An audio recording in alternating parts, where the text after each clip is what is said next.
The open world side of racing games has evolved in many ways, with it first creating a major shockwave during the 2000s.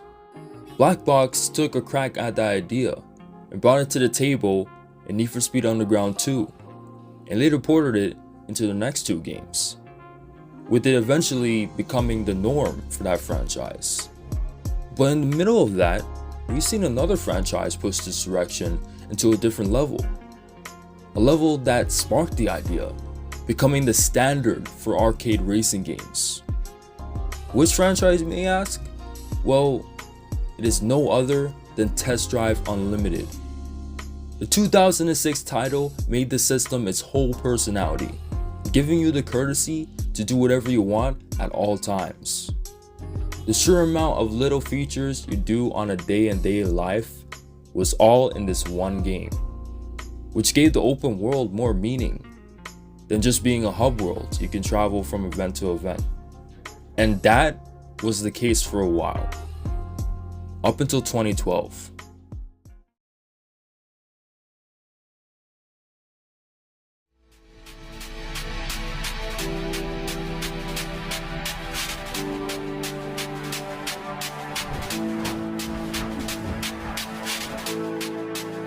Hey guys, you're listening to Horizon Base Arena with me, Scott Tyler, on the first day of the Horizon Festival.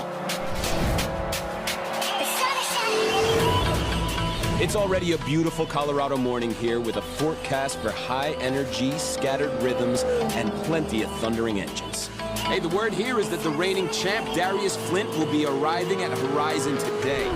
So, if you're on the roads just now, then stay out of his way, kids. He does not play well with others. This is Horizon.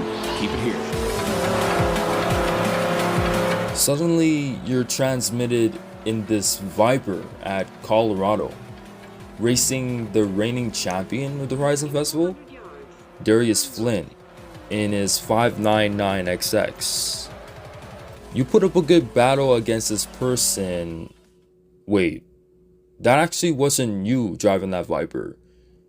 You're actually here watching from afar with some others. Apparently, it's the first day of the Horizon Festival, 2012, where a championship is being held starting the next day. The CEO lets everyone know that there's still a chance to enter in through the Horizon heats, but it's tight, because only the next 10 people to make it to the festival can sign up for it. You pick it up into high gear to get to the festival as fast as possible with your Volkswagen Corrado. Well, I guess you do make it in time to enter and introduce yourself to the CEO, Alice Hart. She welcomes you to the festival and the heats, providing you an access sticker, a map, and a pass for all the qualifier events. She also states that she will be your main source of contact for everything that goes down during the competition. She leads you to take your car to the garage so you can get affiliated with the race engineer Dax Stewart. He approves your car, letting you know you'll be the main folk you'll meet for when you gotta pry numerous necessary upgrades to your car and other cars to come. As this is where Forza Horizon begins.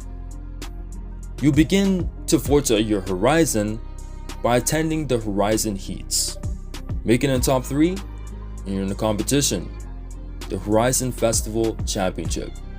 Here, you're competing against 249 other contestants through the ranks. The way you rank up is by completing numerous events such as festival races and showcase events. Partaking in these events will increase your popularity rank from gaining skills, which will unlock more opportunities to do more showcase events. But these ranks will always gradually get you further and further to number 1. Your main goal in all of this is performing well in these festival races, as these races will grant you points. These points will be put into advancing to the next section, unlocking you more events to progress even more. These sections are categorized into a wristband system. See, you start with the yellow wristband, the first of many you gotta earn throughout the game. There are a total of 7 wristbands: the yellow wristband, the green wristband, the blue wristband, the pink wristband, the orange wristband, the purple wristband, and the golden wristband. Getting past all these wristbands will qualify you to take part in the final race against each and every top contender in the championship from the top 8 standings. The Horizon Champion of Champions. Win that, and you're the Horizon Champion. But getting there ain't no easy sweep. You thought this was Horizon 5. Now, that's where you're mistaken. Each and every festival event you encounter requires a certain class. And sometimes they're very specific, where you need a single country set of cars, a car from an era of a decade, or all of the above. These events aren't accessible to every car, just a few. So be ready to strategize, as it's a necessity in this game. When attending a set events, you'll notice some other racers that like to put themselves out there, trash talking you, putting you down. Yeah, it's not so nice of them. But here's the thing. These people are your rivals. You must beat. Yes, you must beat them during the main races to get extra credits. But most importantly, you must beat them one-on-one. Pink slip style. Kinda. You meet one rival with every wristband section, all of which will challenge you to that one-on-one upon qualifying to the next wristband. All the way to Darius Flint, the main man himself. With those main objectives in mind, there's many others to catch. As I said before, you have showcase events to attack. These have you drive a car the festival assigns you in, where you be racing against either a bunch of other drivers in the same car or one special aircraft driver, from a standard plane to a helicopter. Winning these, which are very easy to do, will earn you the keys to the car you drove for that event. Street races are on the side for you to check out as well. They're a completely optional set of sprint races you can do if you want extra cash. Extra. These races are sanctioned under 3 different hubs across the map, where a total of 10 races are available within each. As you progress through the game, the hubs and races will unlock gradually. If you're needing to fast travel around the map, you can, by fast traveling anywhere on the festival site. But there's also a bunch of festival outposts you can travel to once you discover them.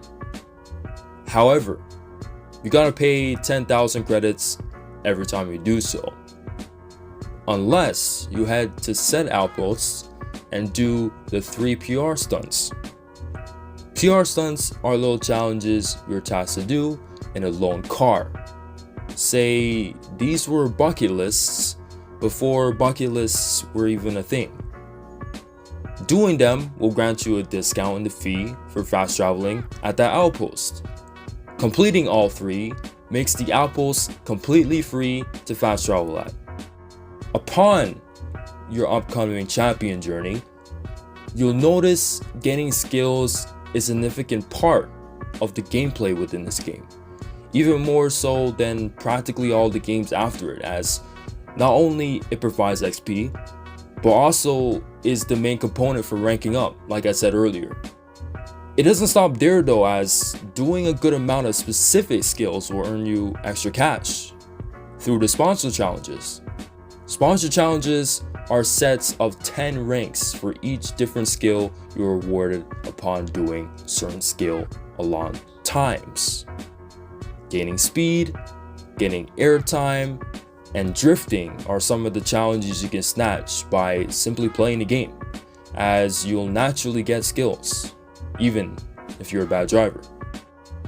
Throughout the map, there's many reward boards you can grab, all of which provides discounts to the cost of upgrades indefinitely. There's 100 on the map, so the more you smash, the more it'll be discounted. Up to 100% off, of course. So, with all those things considered, it's a no-brainer that Horizon 1 started the series very well. They couldn't have introduced the series in a better light. This is how you start a franchise. An amazing one at that. We can't talk about this game and not mention this map. This map is a fictional rendition of Colorado, western state in the US. And here is beautiful. PlayerUnknown's Games crafted the feeling of freedom to perfection. As I said before, many open world racing games during the time never really went with this angle on making you feel something that can't be expressed very well with just words. You just gotta play yourself to find out what I'm talking about. Except you have. Every one of these games presents this feeling of freedom. Now, define freedom. Limitlessly and overexpressively explore to your heart's content. This series gives you this world. A world to simply mess around in, where many other civilians and racers casually do from day to day. This isn't just a world you drive from point A to B, race to race, showcase to showcase, collectible to collectible. It's more than that. Horizon Colorado fully welcomes you to its world. All the locations here are great, from the amazing sights of bigger spots like Red Rock to the more relaxing settings of smaller spots like Finley Dam. This map offers something for everyone. Carson is a great first city. Beaumont is a great little town, and so is every other small spot. Bunker, Eagle Ridge, Redfoot Ranch, Gladstone Drive. Just pure bangers all around. The main areas are definitely nothing to ignore as well.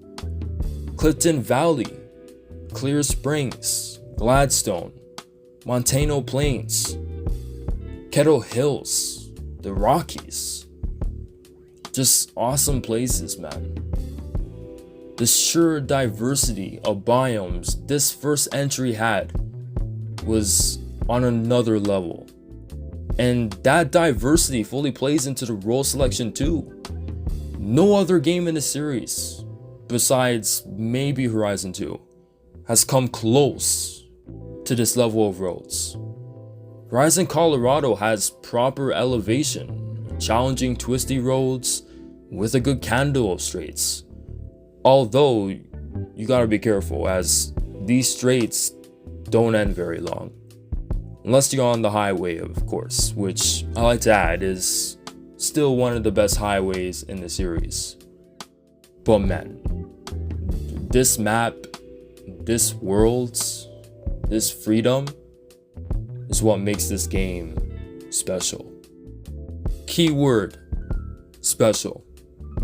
'Cause boy, we missed one brilliant component of this very game. The soundtrack. The Forza Horizon series adapts a real-life event, being music festivals. Music festivals are essentially an evolving concert where many artists perform to many people across many days at a large scale. It's endless partying at an endless rush of pure vibes. So with that in mind, it's crucial to get that part done right. Because if you don't, the game has already failed its job. PlayerUnknown's Games was able to captivate that immaculately well with this first installment. At the time of 2012, EDM was popping off, so it was evident that the developers wanted to capitalize on that. Enter Rob the Bank, a well-known British DJ and festival curator. He was brought in to handle the music for the game. And the guy knows what he's doing, because this entire soundtrack is why this game was so successful and influential. It wasn't the story, the career mode, the progression, the game. No. The soundtrack is all the heart and soul this franchise is known for. The Forza Horizon series cannot work if the music isn't the main priority. And that's why the recent games simply fail. Forza Horizon 1 soundtrack offers 3 radio stations, all of which have different genres of music. First, there's Horizon Pulse. This radio station covers indie pop, new disco, and electronica, which expresses this chill metal vibe. The second station, Horizon Bass Arena, covers house, EDM, and electronica. This station is known for its explosive, upbeat tunes.